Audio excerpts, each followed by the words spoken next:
Hi കൂട്ടുകാരെ, പുതിയൊരു വീഡിയോയിലേക്ക് എല്ലാവർക്കും സ്വാഗതം. അങ്ങനെ സത്യഭാമയുടെ ആ ഫോൺ കോൾ വിഷ്ണുവിനെ എത്തിയിരിക്കാൻ കേട്ടോ. തൻ്റെ വീട് ജപ്തിയാവാൻ പോകുന്നു എന്ന സത്യം വിഷ്ണുവിനോട് പറയണേ. ഇതേ സമയം ഷാനിനി പിന്നിൽ നിന്ന് ഇതെല്ലാം കേൾക്കുന്നുണ്ട്. എന്താണ് ഇവർ സംസാരിക്കുന്നത് എന്ന് ഷാനിനി ഇങ്ങനെ ചിന്തിച്ചു പോകണേട്ടാ. ഇനി പഴയ വിഷ്ണുവായിട്ടിലോട്ട് തന്നെ പോവുകയാണോ? തൻ്റെ അമ്മയുടെ ഫോൺ കോൾ വന്നാൽ തന്നെ ഇനിയും വീണ്ടും ഒറ്റക്കാക്കി പോകുമോ എന്നൊരു പേടി ഷാനിക്കുള്ളിലുണ്ട് കേട്ടോ. അങ്ങനെ സത്യഭാമയോട് വിഷ്ണു ചോദിക്കുകയാണ്, എന്താ അമ്മേ ഞാൻ ഈ പറഞ്ഞു കേൾക്കുന്നത്? ഇതൊന്ന് രോഹിത്തിനോട് ചോദിച്ചില്ലേ? രോഹിത്ത് അതിന് ഫോൺ അടിച്ചാൽ എടുക്കണ്ടേ? എങ്കിലല്ലേ എനിക്ക് കറക്റ്റ് മറുപടി പറയാൻ കഴിയത്തുള്ളൂ. രോഹിത്ത് ഫോൺ അടിച്ചാൽ എടുക്കുന്നില്ല എന്ന സത്യം വെളിപ്പെടുത്തണം കേട്ടോ. ഈ സമയമാണെങ്കിലോ താൻ എന്ത് ചെയ്യും? താൻ ഇനി ഇങ്ങോട്ട് തൻ്റെ വഴി എവിടോട്ട് എന്നറിയാതെ സത്യഭാമ അങ്ങനെ അലടിച്ച് കരയുമ്പോൾ, അമ്മേ പ്രതിവിധി എത്രയാണ് അവർ പറയുന്നത്? എത്രക്കാണ് ജപ്തി നോട്ടീസ് വന്നിട്ടുള്ളത് എന്ന് പറയുമ്പോൾ 15 കോടി എന്ന് പറയട്ടെ. ഇത് കേൾക്കുന്ന വിഷ്ണു, എന്താ അമ്മേ പറഞ്ഞത്? 15 കോടിയോ? യെസ്, 15 കോടി എന്ന് പറഞ്ഞിട്ടോ. ഈ സമയം വിഷ്ണുവിന്റെ കൈകളിൽ നിന്ന് ആ ഫോൺ അങ്ങ് വീണ് പോവാണ്. തനിക്ക് അതിന് ഉത്തരം നൽകാൻ കഴിയില്ല. 15 കോടി എന്ന് പറയും, എങ്ങനെ നോക്കിയാലും അത് തന്നെ കൊണ്ട് എത്തിക്കാനും കഴിയില്ല, ആരെ കൊണ്ടും കഴിയില്ല. ആ വീട് നഷ്ടപ്പെട്ടിരിക്കുന്നു. താൻ കളിച്ചു വളർന്ന ആ വീട്, തൻ്റെ മുത്തശ്ശനും മുത്തശ്ശിയൊക്കെ കിടന്നിറങ്ങുന്ന ആ വീട്, അത് ഒരിക്കലും കൈവിട്ടു പോകാൻ പറ്റില്ല. എൻ്റെ അച്ഛൻ്റെ ജീവശ്വാസം തന്നെ അതിലാണ്, പ്രാണവായു തന്നെ അതിലാണ് എന്ന് വിശ്വസിക്കുന്ന ആ വീട് നഷ്ടപ്പെടുന്നത് വിഷ്ണുവിനെ തളർത്തണിട്ട്. വിഷ്ണു തൻ്റെ ആ വീടിന്റെ ആ കാഴ്ച ഇങ്ങനെ കണ്ടുകൊണ്ടിരിക്കുകയാണ്. വിഷ്ണു തളർന്ന് ആകെ കുഴഞ്ഞ് താഴോട്ടിരിക്കുകയാണ്. ഈ സമയമാണെങ്കിലോ ശാലിനി ഓടിക്കൊണ്ട് വരാണ് കേട്ടോ. ശാലിനി, എന്താ എന്താ വിഷ്ണു ഏട്ടാ എന്ന് ചോദിക്കുമ്പോൾ, ചതിച്ചു, എല്ലാം പോയി എന്ന് പറയട്ടെ. ഇത് കേൾക്കുന്ന ശാലിനി, എന്ത് പോയി എന്നാ വിഷ്ണു ഏട്ടാ പറഞ്ഞ്? എല്ലാം നഷ്ടപ്പെട്ടു, ഇനി എനിക്കൊന്നുമില്ലടോ, ഞാൻ ബിഗ് സീറോ ആയി എന്ന് പറയുന്നത്. ഇത് കേൾക്കുന്ന ശാലിനി വീണ്ടും വിഷ്ണുവിനോട് ചോദിക്കാണ്, അമ്മയാണ് വിളിച്ചത്, ഞങ്ങളുടെ വീട്ട് ജപ്തിയായിരിക്കുന്നു, 15 കോടിക്ക് ജപ്തിയായിരിക്കുന്നു എന്ന് പറയട്ടോ. ഇത് കേട്ടുടൻ തന്നെ ശാലിനി പറയണേ, വിഷ്ണു ഏട്ടാ ഞാൻ അന്ന് വിഷ്ണു ഏട്ടനോട് പറഞ്ഞില്ലേ, നമ്മുടെ വീടിന് ഏറ്റവും വലിയ നാശനഷ്ടമാണ് ഉണ്ടാവാൻ പോകുന്നത്. ആരാണ് ഈ ഉപേന്ദ്രൻ? അത് ഞാൻ വിഷ്ണുവേട്ടനോട് ചോദിച്ചതല്ലേ, വിഷ്ണുവേട്ടനോട് ഞാൻ പറഞ്ഞതല്ലേ എന്ന് പറയുമ്പോൾ ഉടൻ തന്നെ ശാലിനി, നിനക്ക് എന്തെങ്കിലും ഇതിൽ ചെയ്യാൻ പറ്റുമോ? നീ ഒരു കളക്ടറല്ലേ, അതുകൊണ്ട് നിനക്ക് എന്തെങ്കിലും ചെയ്യാൻ പറ്റുമോ എന്ന് ചോദിക്കുമ്പോൾ ശാലിനി പറയാണ്, വിഷ്ണുവേട്ട എനിക്കൊന്നും തന്നെ ചെയ്യാൻ പറ്റില്ല, എൻ്റെ കൈക്കുള്ളിൽ ഇത് നിൽക്കില്ല.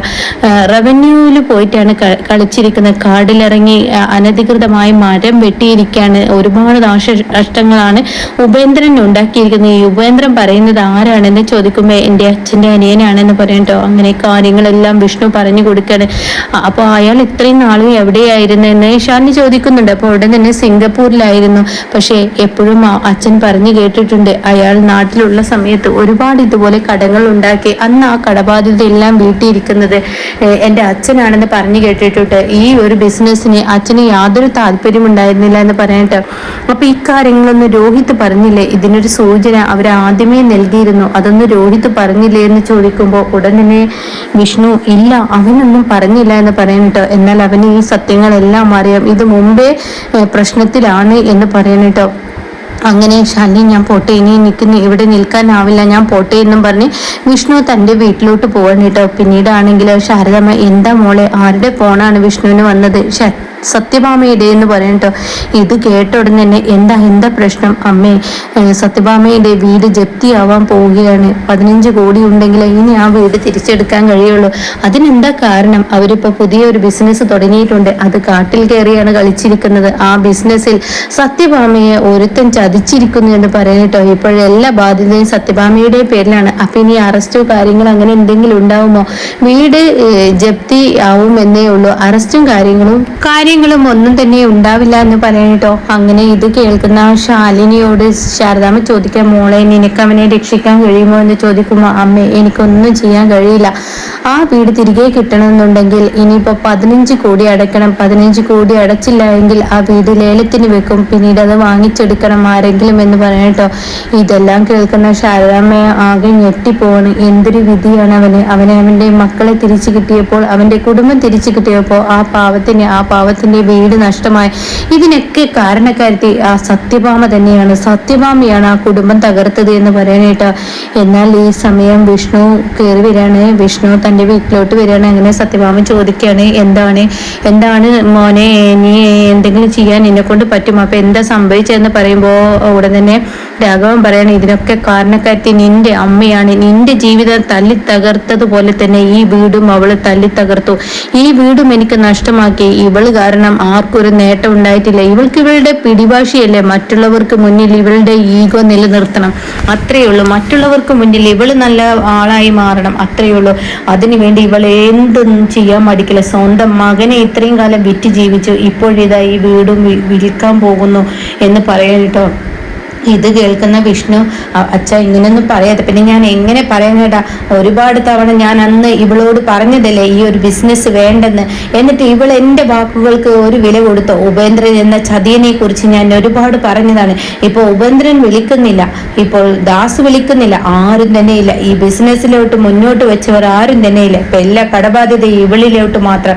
എന്നാൽ അതിൽ നിന്ന് ഒരു രൂപ ലാഭം കിട്ടിയിട്ടുണ്ടോ? ഇല്ല എന്നും പറഞ്ഞ് രാഘവൻ ചൂടാവാനായിട്ട്. അപ്പൊ ഈ സമയം സത്യഭാമയോട് ഇങ്ങനെ വിഷ്ണു പറയുന്ന, അമ്മ ഈ സത്യങ്ങളെല്ലാം രോഹിത്തിന് അറിയായിരുന്നു, ചെറിയൊരു സൂചന രോഹിത്തിന് കൊടുത്തിരുന്നു എന്നുള്ള ആ സത്യങ്ങളൊക്കെ ഇങ്ങനെ പറയുന്നു. ശാലിനി എന്നോട് ഇത് പറഞ്ഞു, ശാലിനി ഇത് സൂചിപ്പിക്കാൻ വേണ്ടി എന്നെ വിളിച്ചിരുന്നു, അവൾക്കൊന്നും ചെയ്യാൻ പറ്റില്ല. ആ ഉപേന്ദ്രൻ ആരാണെന്നൊക്കെ ചോദിച്ചു, അയാളാണ് ഈ തട്ടിപ്പും വെട്ടിപ്പൊക്കെ നടത്തിയതെന്ന് പറയണട്ടോ. ഇത് കേൾക്കുന്നതിനോട് കൂടിയിട്ട് ശരിക്കും അങ്ങ് ദേഷ്യപ്പെടുകയാണ് ഇങ്ങനെ സത്യഭാമയോട് രാഘവൻ. ഇപ്പൊ എന്തായി, ഞാൻ പറഞ്ഞോട് തെറ്റിയില്ലേ എന്ന് പറയുമ്പോൾ രോഹിത് കയറി വരുന്നു കേട്ടോ.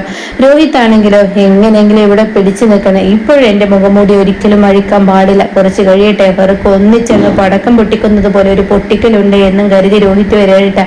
അങ്ങനെ രോഹിത്തിനെ കണ്ടുകൊടുന്നെ സത്യഭാമ ചോദിക്കണേ, നീ എവിടെയായിരുന്നടാ, എത്ര നേരമായിടാ ഞാൻ നിന്റെ ഫോണിലോട്ട് വിളിക്കുന്നത്, നീ എന്താടാ ഫോൺ എടുക്കാത്ത എന്നൊക്കെ പറയുമ്പോൾ ഒന്നും തന്നെ മിണ്ടുന്നില്ല കേട്ടോ.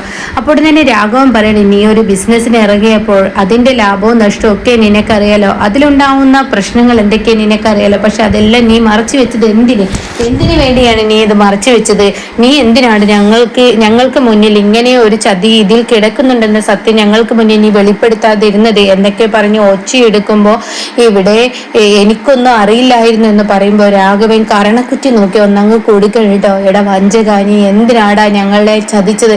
15 കോടിയാണ് നഷ്ടം, 15 കോടി മുമ്പേ ഇറക്കിയത്, അതിന് മുന്നേ ഇപ്പോഴും 15 കോടി ഇനി വീട് തിരികെ കിട്ടണമെങ്കിൽ കൊടുക്കണമെന്ന് പറയുമ്പോൾ അത് എവിടുന്ന് എന്നും പറഞ്ഞ് രാഘവൻ അങ്ങ് രോഹിത്തിനെ തലങ്ങും വിലങ്ങും ഇട്ട് അടിക്കണേട്ടോ. ഇത് കാണുന്ന ശ്യാമയും വിഷ്ണു ഒക്കെ ഞെട്ടി നിൽക്കാണ്. അപ്പോഴേക്കും വിഷ്ണു ഇടപെടുന്നുണ്ട്, രോഹിത്തിനെ അടിക്കേണ്ട വെച്ചാൽ സംഭവിക്കാനുള്ളത് സംഭവിച്ചു, ഇനി എന്താണ് ഇതിന്റെ പ്രതിവിധി, അതാണ് ഏറ്റവും നല്ലത് എന്നൊക്കെ പറയുന്നുണ്ട് കേട്ടോ. അങ്ങനെ ആർക്കും തടയാനാവില്ല, അവർക്ക് ആ വീട് നഷ്ടപ്പെടുക തന്നെ ചെയ്യും. സുസ്മിത രോഹിത്തിന്റെ പേരിൽ ഈ വീട് ആക്കി കൊടുക്കുക തന്നെ ചെയ്യും. പിന്നീട് സത്യഭാമയും രാഘവനും എല്ലാവരും അവിടെ നിന്നും ഇറങ്ങുന്ന ആ കിടുക്കൻ സീനാണ്. തനിക്ക് ഇട്ടുടുക്കാൻ ഒരു ഡ്രസ്സ് പോലും എടുക്കാൻ സമ്മതിക്കാതെ സത്യഭാമ ആ വീട്ടിൽ നിന്ന് ഇറങ്ങുമ്പോൾ സത്യഭാമ കണ്ണീര് ഒലിച്ച് എന്താ പറയാ, സത്യഭാമ അത്രയും ഒരു വലിയൊരു പുഴ തന്നെ സത്യഭാമ കരയുന്ന കരച്ചിലുണ്ടാവും കേട്ടോ. അത്ര നല്ല കിടുക്കൻ സീനാണ്. ആ സമയം രക്ഷകയായി എത്തുന്നത് ഈ ശാലിനി തന്നെയാണ്. എവിടോട്ട്, പെരുവഴിയിലോട്ടാണോ തെരുവിലാണോ താൻ കിടക്കേണ്ടതെന്നറിയാതെ സത്യഭാമയും രാഘവനും ഒക്കെ ഇറങ്ങുന്നുണ്ട്. വിഷ്ണുവിന്റെ ജീപ്പ് പോലും തൊടാൻ പറ്റത്തില്ല എന്നുള്ള തീരുമാനമൊക്കെ എടുക്കുന്നുണ്ട്. അപ്പൊ ഇനി ഇവിടെ റീമേക്കിൽ ഉണ്ടായ കഥയാണ് പറയുന്നത്. അപ്പൊ ഇവിടെ ചെറിയ ചെറിയ വ്യത്യാസങ്ങളൊക്കെ ഉണ്ടായേക്കാം കേട്ടോ.